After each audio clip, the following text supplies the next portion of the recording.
काफ़ी लोगों ने पूछा था आइनॉक्स विंड के बारे में। तो ये वो कंपनी है जो लगातार अपना प्रॉफिट बढ़ा रही थी साल दर साल, पर फिर भी इसका शेयर जो है वो लगातार गिरता जा रहा था।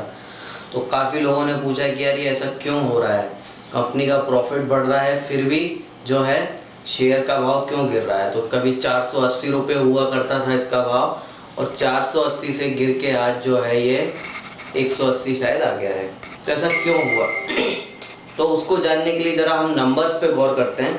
क्या होता है कि सिर्फ कागजी अर्निंग जो हमें दिख रही होती है वो कई बार सही नहीं होती, हमें अर्निंग की क्वालिटी देखना है, क्वालिटी ऑफ अर्निंग कैसी है। इसके नंबर्स पे जरा गौर करें तो 2012 में जो है इस कंपनी ने 99 करोड़ का प्रॉफिट शो किया था। वहीं 2013 में 147 करोड़ का, देखिए कितना बढ़ गया।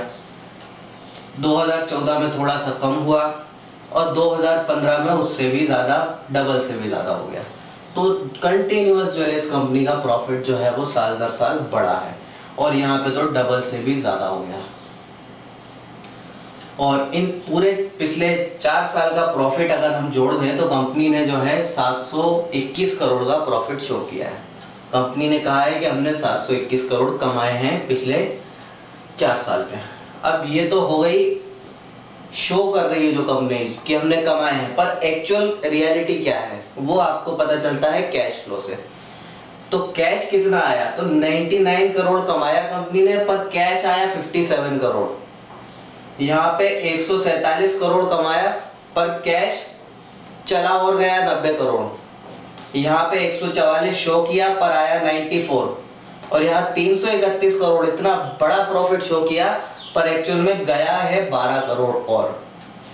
तो ये सारे नंबर्स को जोड़ दें तो हमें मिलता है 49, यानी पिछले 4 साल में कंपनी ने एक्चुअल में जो पैसा मिला है वो 49 करोड़ मिला है। कंपनी बोल रही है हमने 721 करोड़ कमाए, पर एक्चुअल में मिला उसको सिर्फ 49 करोड़ है।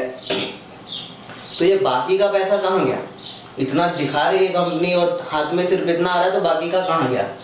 तो बाकी का गया इसलिए क्योंकि कंपनी ने अपने प्रोडक्ट जो हैं, जो टरबाइन वगैरह जो बनाती है, वो उधारी में दे दिए। तो अकाउंटिंग में ऐसा होता है कि जैसे ही आप कस्टमर को गुड्स सर्विसेज डिलीवर करते हैं, आप वो प्रॉफिट रिकॉर्ड कर सकते हैं, और वही प्रॉफिट यहाँ शो हो रहा है।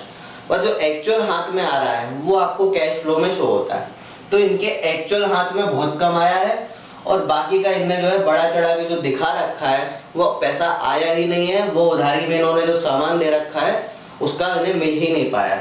तो आपको समझ में आ गया कि 721 करोड़ ये दिखा रही है पर एक्चुअल 49 करोड़ है, यानी कि सिर्फ 5-6% ही एक्चुअल में कंपनी ने कमाया, बाकी आया ही नहीं है उसके पास। अब हम जरा इसके इन्वेस्टमेंट की बात करें कि कंपनी ने अपने फ्यूचर की ग्रोथ के लिए कितना इन्वेस्ट करा है। तो 2012 में 31 करोड़, 2013 में 166 करोड़, 2015 में 241 करोड़। तो लगातार कंपनी इन्वेस्ट करती गई है। अब पैसा आ नहीं रहा है और इन्वेस्ट कर रही है, तो कहां से कर रही है, किस पैसे से इन्वेस्ट कर रही है? वो कर रही है कर्ज ले लेके। तो आप देखिए 2012 में 120 करोड़ का कर्ज था, 2013 में 375 का, 2014 में 556 करोड़ का, और 2015 में जो बढ़कर 873 करोड़ का हो गया।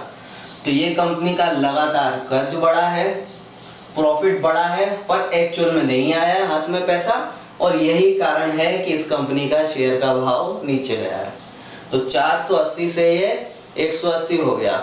भले ही कागज में आपको बड़ा बड़ा प्रॉफिट कंपनी दिखाती जा रही है, चैनल वाले ब्रेकिंग न्यूज चलाते हैं कि इतना फलाना ठिकाना रेवेन्यू बढ़ा, आय बढ़ी, ये बढ़ी, पर सच्चाई कुछ और है।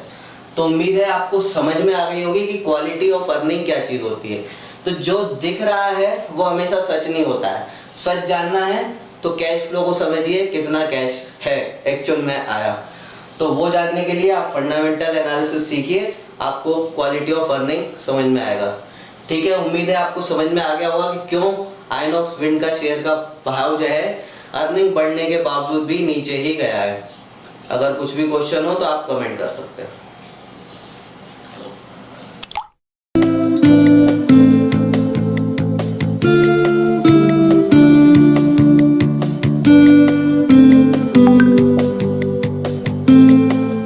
Mm-hmm.